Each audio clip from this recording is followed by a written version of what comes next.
নমস্কাৰ আপোনালোকক স্বাগতম জনাইছো আমাৰ চেনেলৰ এটা নতুন ভিডিঅ'লৈ। আজিৰ এই ভিডিঅ'ত আমি আলোচনা কৰিম APSC PWD এডমিট কাৰ্ড ডাউনলোডৰ সম্পৰ্কে।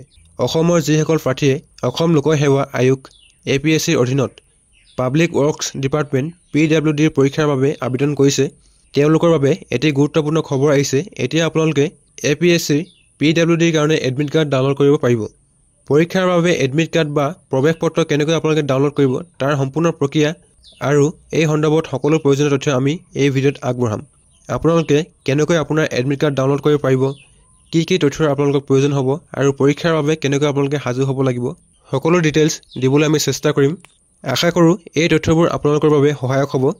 ভিডিঅ'টো সম্পূৰ্ণৰূপে চাই থাকিবলৈ অনুৰোধ জনাইছোঁ যাতে আপোনালোকে সকলো তথ্য সঠিকভাৱে লাভ কৰিব পাৰে। এডমিট কাৰ্ড ডাউনলোড কৰিবৰ কাৰণে আপোনালোকে এই পেজত আহিব। ইয়াৰ ডাইৰেক্ট লিংক মই ডেছক্ৰিপশ্যনত দি দিম। ডেছক্ৰিপশ্যনত গৈ আপোনালোকে ইয়াত আহিব পাৰিব। ইয়াত আপোনালোকে এক্সাম নেম সিলেক্ট কৰিব লাগিব। ইয়াত আপোনালোকে জুনিয়ৰ ইঞ্জিনিয়াৰ মেকানিকেল সিলেক্ট কৰিব।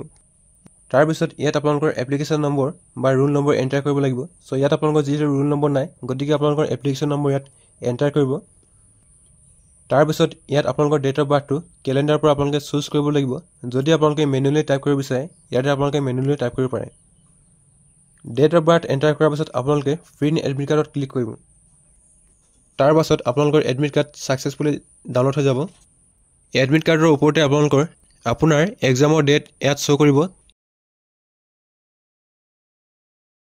টাইম টেবুলত আপোনালোকৰ এক্সাম ডেট, ছাবজেক্ট আৰু আপোনালোকৰ যোনটো এক্সামৰ ভেন্যু বা এক্সামিনেশ্যন চেণ্টাৰ ইয়াত আপোনালোকক শ্ব' কৰিব। যদি আপোনালোকৰ এক্সাম চেণ্টাৰ গুৱাহাটীত পৰে ইয়াত আপোনালোকৰ গুৱাহাটী বুলি শ্ব' কৰিব আৰু এডমিট কাৰ্ডখন আপোনালোকে প্ৰিণ্ট কৰি ল'ব।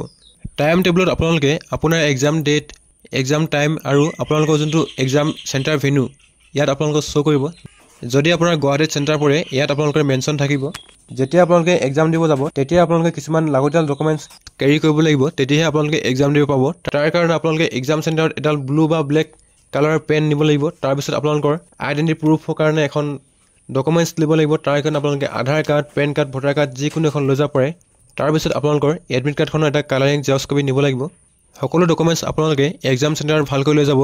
এইখিনিতে আপোনালোকক এটা কথা কৈ থওঁ, যিসকলৰ 2 জুনত APSC এক্সাম আছিলে তেওঁলোকৰ 2 জুনত এক্সাম নহয়। আপোনালোকৰ যি APSC এক্সাম পষ্টপন কৰি দিয়া হৈছে, পষ্টপন ন'টিছ পাবৰ কাৰণে আমাৰ হোৱাটছএপ গ্ৰুপ জইন কৰি ল'ব। তাত আপোনালোকে পষ্টপন ন'টিছখন পাই যাব। ভিডিঅ'টো প্ৰথমবাৰ শেষলৈকে চোৱাৰ কাৰণে ধন্যবাদ। যদি আপোনালোকে আমাৰ চেনেলত নতুনকৈ আছে চেনেলটো ছাবস্ক্ৰাইব কৰি ভিডিঅ'টো এটা লাইক কৰিব, যিমান পাৰে শ্বেয়াৰ কৰিব আৰু ভিডিঅ'টো যিমান পাৰে শ্বেয়াৰ কৰিব। যদি আপোনালোকৰ কোনো ধৰণৰ প্ৰশ্ন আছে তেতিয়াহ'লে আপোনালোকে কমেণ্ট বক্সত কমেণ্ট কৰিব। আপোনালোকৰ কাৰণে কমেণ্ট বক্স খোলা আছে, আহিব পাৰে।